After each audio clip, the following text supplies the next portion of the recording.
Hey guys, मैं उमेश और आपका स्वागत है मेज लैब फिजिक्स में। और आज हम पढ़ने वाले dual nature of radiation matter फिर से पर फ्लो चार्ट्स के जरिए। क्लासिकल फिजिक्स में हमारे आते हैं मैक्सवेल, जिन्होंने मैक्सवेल स्टॉप नहीं मैक्सवेल, क्योंकि इस वीक होने वाली F1 रेस। मैक्सवेल ने हमें दी वेव थ्योरी और उसके एविडेंस थे इंटरफेरेंस, डिफ्रैक्शन और पोलराइजेशन। बढ़िया था, सब कुछ बढ़िया चल रहा था, पर कुछ चीजें वो एक्सप्लेन नहीं कर पाए, जैसे कि थी फोटो इलेक्ट्रिक इफेक्ट्स। क्यों? क्योंकि फोटो इलेक्ट्रिक इफेक्ट्स वो इफेक्ट थी, जैसे कि ये एक मेटल है, अगर मेटल के ऊपर लाइट पड़ रही है इससे इलेक्ट्रॉन्स निकल रहे, तो ये वेव थ्योरी एक्सप्लेन नहीं कर पाई। फोटो इलेक्ट्रिक इफेक्ट काम कैसे करता है? वो काम करता है इस तरीके से, फ्रीक्वेंसी अगर ज्यादा हुई थ्रेशोल्ड से तो इलेक्ट्रॉन्स निकलेगा। अगर एनर्जी ज्यादा, और एक और चीज, एनर्जी ज्यादा होना चाहिए, वर्क फंक्शन से ज्यादा।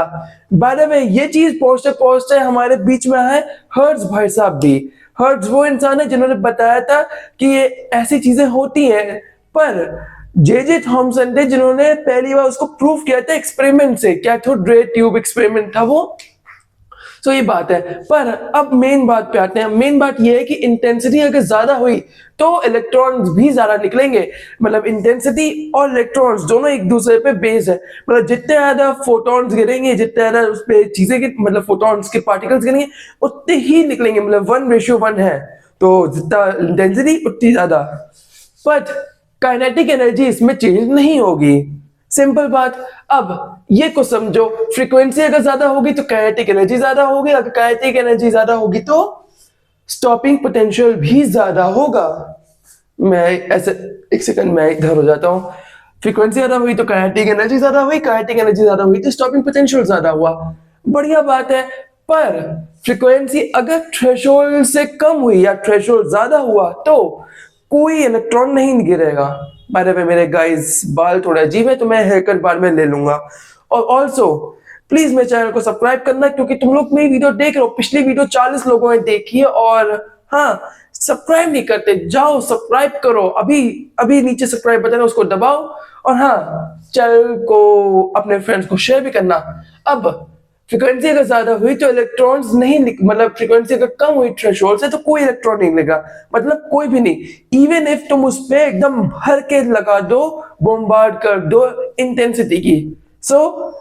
अगर आपको समझ में आ गया हो तो मैं इसकी इमेज डिजिटली मैं इधर डाल दे रहा हूं अब। ठीक है। अब आगे बढ़ते हैं। ये वेव थ्योरी फेल क्यों हुई? क्योंकि वो तो एकदम क्लासिकल फिजिक्स थी। ये बाल बड़े परेशान करे मुझे। वेव थ्योरी फेल इसलिए हुई क्योंकि वेव थ्योरी ने ये प्रिडिक्ट किया था, यहाँ पे जो WT लिखा है वो वेव थ्योरी है, और मैं क्योंकि मुझे शॉर्ट्स में लिखना पसंद है, प्रिडिक्शन ये थी कि एनर्जी जो होगी वो होगी प्रोपोर्शनल इंटेंसिटी के। बढ़िया बात। लेकिन निकला क्या? एनर्जी जो थी वो प्रोपोर्शनल थी फ्रीक्वेंसी के। और अगर ऐसी बात है तो वेव थ्योरी पहली बार में ही फेल हो गई। उसके बाद वो कुछ चीजें और एक्सप्लेन नहीं कर पाई, जैसे कि थ्रेशोल्ड फ्रीक्वेंसी, या इंटेंसिटी एमिशन, ये चीज एक्सप्लेन नहीं कर पाई। फिर एंट्री होती है हमारे हीरो की, जो कि है आइंस्टाइन। आइंस्टाइन आए और उन्होंने बोला कि देखो, लाइट जो है वो पार्टिकल नेचर की है, या फिर लाइट पार्टिकल से बनी है, और उन पार्टिकल्स का नाम है फोटॉन्स। बढ़िया बात है, बढ़िया नाम दिया, कूल। अब उन्होंने कुछ इक्वेशंस दी, जैसे कि उसकी एनर्जी इक्वल्स टू hv है, उसका मोमेंटम h अपॉन लैम्डा है, और उसकी स्पीड जो है वो एकदम लाइट पे है। बढ़िया। अब यहाँ पे जो h की वैल्यू है वो है Planck constant, 6.63 into 10 to the power minus 10 to the power minus 34 power minus 34 में है। Joule JS। अब फोटोन एनर्जी उन्होंने ये भी बताया, फोटोन एनर्जी जो है वो है equals to work function plus kinetic energy. बढ़िया। अब उन्होंने ये भी एग्जांपल दिया कि k max equals to phi 0 minus hv, या फिर hv minus phi 0 equals to k max। पिछली वीडियो में मैंने एक ऐसे एग्जांपल दिया था कि देखो, hv तुम्हारी सैलरी है, या फिर तुम्हारा खर्चा पानी कह सकते हो, सब करने के बाद जो बचेगा वो बचेगा तुम्हारा k max। बढ़िया। या फिर k max को तुम ऐसे भी लिख सकते हो EV0।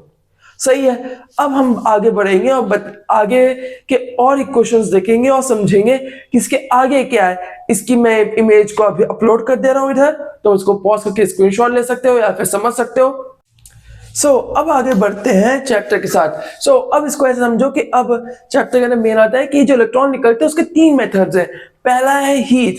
अगर जैसे कि ये अगर पेन है और इसको मैं हीट कर दूं, अगर मेरे पास सुपरमैन लेजर आई विजन होता तो मैं इसको हीट करता और हीट करने के बाद इसमें से इलेक्ट्रॉन भाग जाते। अगर मैं स्पाइडरमैन होता, दूसरा मेथड है, अगर स्पाइडरमैन का विलन इलेक्ट्रो होता तो मैं इसको भर के इलेक्ट्रिक देता जो कि पूरी बॉडी में इस वक्त फैल रही है और इलेक्ट्रॉन में एकदम भाग खड़े होते। और तीसरा मेथड है जो कि है लाइट।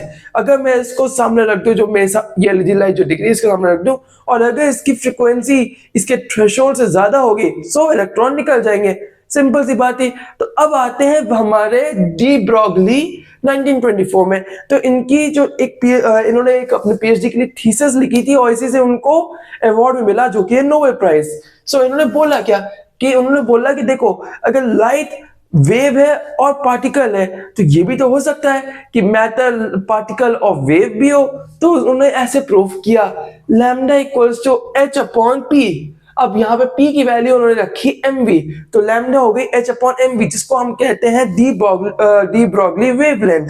और इस चैप्टर का कंक्लूजन ये निकलता है कि कैसे हमारा लाइट जो है वो वेव है और पार्टिकल है। और ये भी निकलता है कि मैटर जो है, जो कि चैप्टर का नाम भी है dual nature of radiation and matter, matter भी पार्टिकल ऑफ वेव से ही है। बस इन्होंने ये प्रूफ किया था, ये हाइपोथेसिस है और बेसिकली इन्होंने ऐसे प्रूफ किया।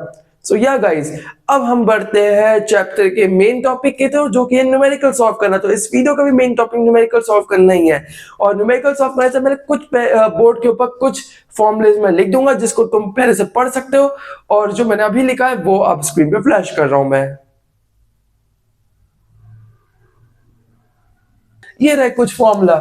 Photon energy equals to E equals to H V. शायद मैं इधर आ जाता हूं, अब सही है। आइंस्टाइन की जो थ्योरी थी वो थी H V equals to phi zero plus K max. Stopping potential है K max equals to E V zero. Threshold frequency है V zero upon phi zero upon H. और डी ब्रॉगली वेवलेंथ है lambda equals to H upon M V. बढ़िया है। अब मैं इसको तो पक्का फ्लैश कर दे रहा हूँ स्क्रीन के ऊपर, आप देख सकते हो। और सारे काम करते अगली वीडियो के ऊपर। अब फ्लैश खत्म हो गया होगा। अब अगली वीडियो के अंदर ही मैं न्यूमेरिकल सॉल्व करूंगा। इस वीडियो को ज्यादा लंबा नहीं करने जाऊंगा और अगली वीडियो के ऊपर हम सॉल्व करेंगे न्यूमेरिकल्स। और साथ ही साथ वो 30 मिनट की वीडियो होगी तो काफी सारे न्यूमेरिकल सॉल्व हो जाएंगे। और हाँ, पेन कॉपी पेपर लेके बैठना जिससे कि तुम आराम से सॉल्व कर पाओ। वीडियो को पॉज करना, फिर समझना मैंने क्या सॉल्व किया। हो सकता है मैं कुछ टिप्स एंड ट्रिक्स दूं। या that's all for today. Please channel को सब्सक्राइब करना, अपने दोस्तों को शेयर करना। और that's all for today. See you around in the next video. Till then, take care and goodbye.